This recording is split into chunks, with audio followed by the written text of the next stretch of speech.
need to teach nonsense. So as you can imagine, growing up in Britain, I was taught quite a lot of nonsense. It's what I call the Great British Contradiction. What Britain was able to do and other imperial powers have been able to do is become, to some sense, relatively progressive, stable, democratic countries internally, because they exported most of their badness everywhere else. It's not that they truly believe in those principles. Those principles did not apply to the people of Africa after the Berlin Conference in 1884 or during transatlantic slavery. Those principles did not apply to the indigenous people of Australia. They didn't apply to the indigenous people of America. They didn't even apply to poor people in Britain until very, very recently. So much of what we see as progressive Western democratic societies today, in a sense, are a product of this contradiction and this history of theft and exploitation, and much of a contradiction of those very principles. So we were taught a lot of nonsense. Like everything else in Britain, in a way it had its roots in the British class system. Like in most societies, the British education system was not designed from its inception to be an education system for all. It was an education system for the wealthy, by the wealthy, and of the wealthy. And as this education system spread to less fortunate people within the United Kingdom, it still was not an education system for all. It was an education system based essentially on social engineering, on the idea that different people within the hierarchy of British society would stay in their lane, would occupy their station, would be educated to do particular jobs or to occupy specific roles within the production process. What this meant was that formal education taught particular people particular groups of things, and if you got ideas above your station, you had to be re-educated, so to speak, to be put back in your box. Now, to this very day, despite all of Britain's wealth, all of the many advances that have occurred, we still have the lowest functional adult literacy in the so-called developed world, except for, of course, the United States, unsurprisingly. We have tremendous problems with gang crime and much other challenges, the gap between rich and poor, or at least rich and poor by developed industrial standards, by Western standards. The gap between rich and poor in Britain is massive compared to other European social democracies. And this brings us into a number of conflicts with our teachers. I grew up in a borough, a London borough called Camden. There were 130 languages spoken in my borough. And the entire time I was in school, did nobody think the need to explain to any of us how our classroom came to look the way? It was as if all of these brown and black people just descended on Britain, magically speaking English, and nobody had any idea why.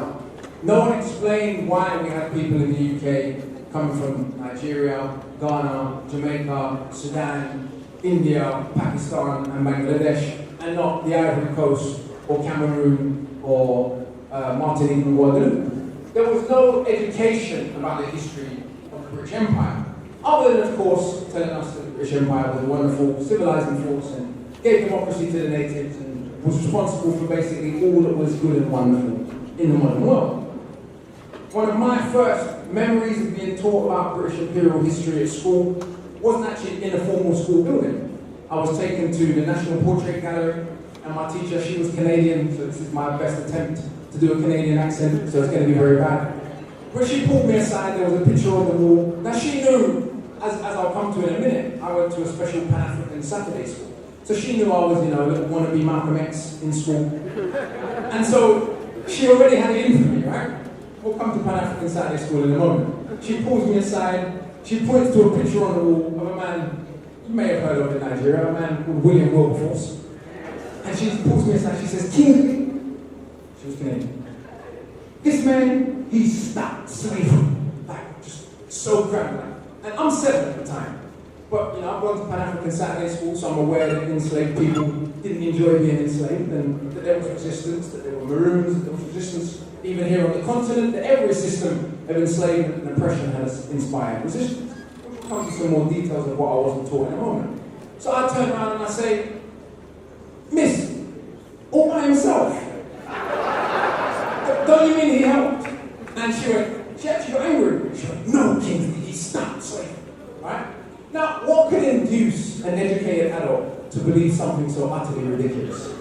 The one man, all by himself, just walked into Parliament with his mighty pen and put an end to what at the time was, equivalent in today's money, a multi-billion-dollar business. Yeah?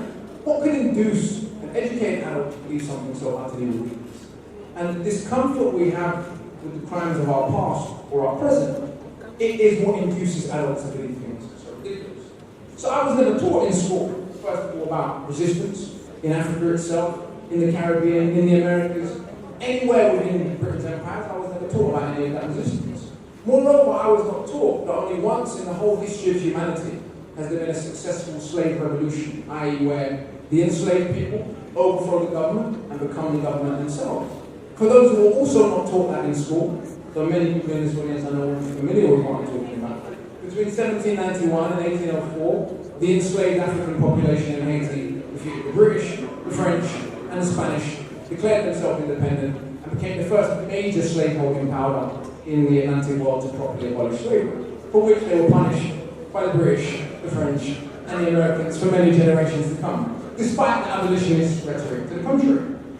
I was never taught. In fact, I only found out when researching my latest book called Natives, Race and Class in the Ruins of Empire, which examines some of what I'm talking to you about today. When I was researching for that book, I found out about something we call Operation Legacy. Hands up if anyone's heard of this term before, Operation Legacy. Okay, and for good reason. During the years of British decolonisation, one of the things the British state did was literally destroy the colonial archives. There are millions of documents from Nigeria, from Ghana, from Uganda, from all over the British Empire, from India, from the Caribbean, from Cyprus, were literally destroyed, were burned, were buried at sea. Anything that could make the British government look bad, this was the directive that was given, or be used unethically by a post-independence government. What was considered, sort of in the middle, could be preserved, or maybe not too embarrassing, was still taken back to the UK and hidden. What's fascinating is two things. One, we only know this today because of a court case brought by the Kenyan Land Freedom Army against the British government. In 2011, this revelation came out as an accident as part of that court case. The lawyers were searching for diplomatic cables, and the British side of the cable was always missing, right?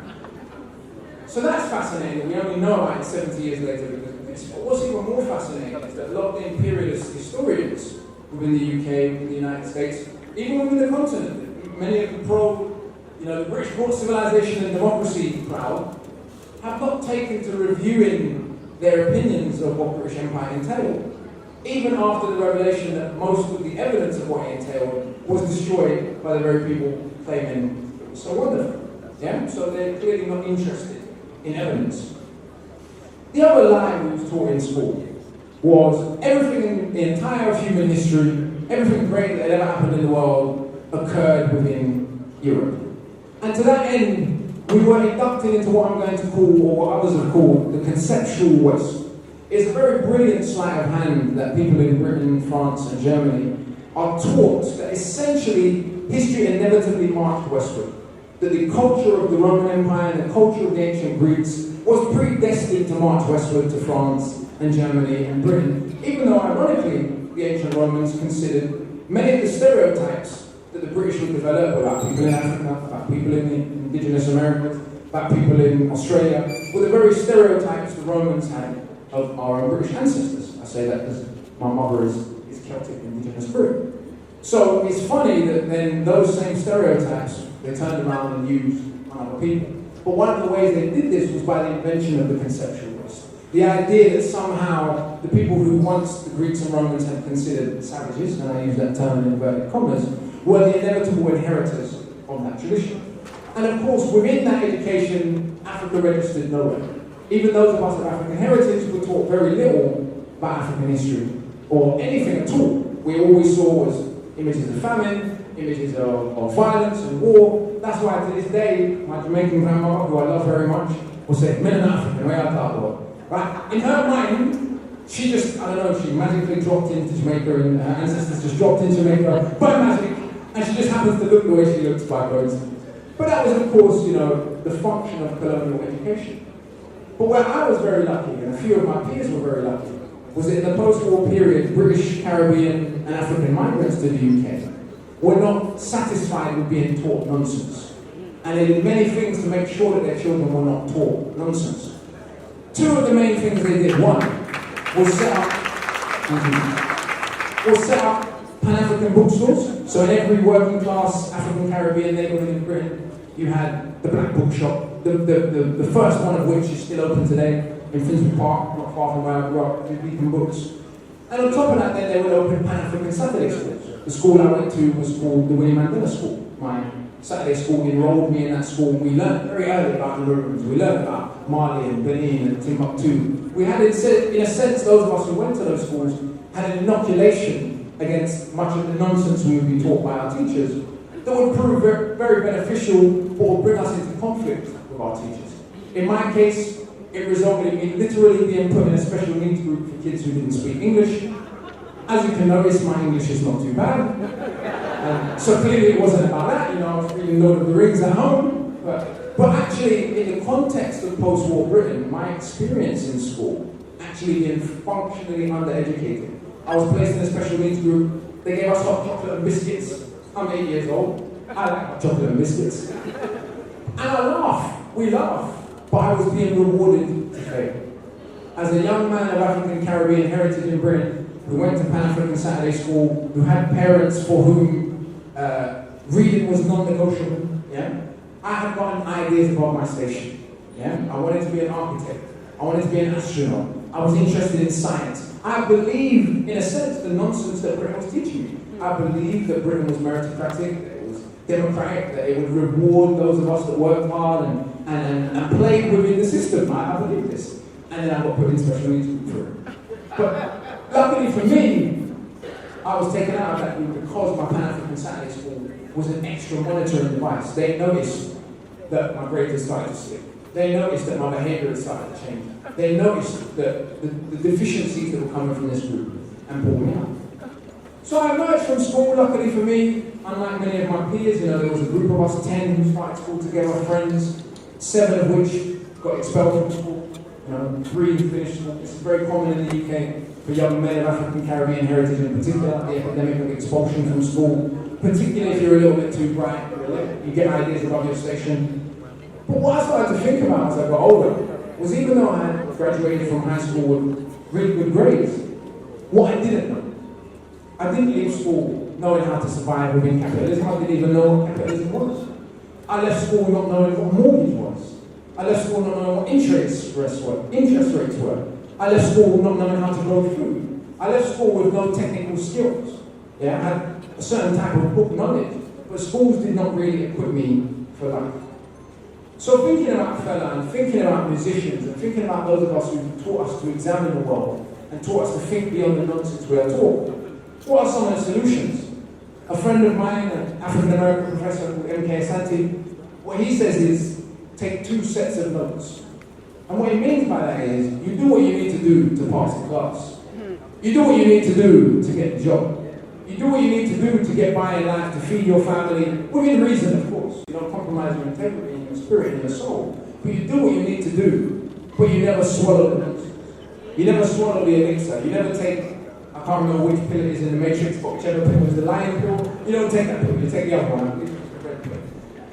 And in the great spirit of musicians, one of the great gifts of musicians is that we have the chance and we have the opportunity, particularly in the age of the internet now, to speak directly to our audience, to cultivate an audience separately from the music industry, and to try and encourage our audiences and the people who listen to us, which is now a global audience hopefully, to not swallow the nonsense they are all taught. In the greatest memory of Fela, thank you very much.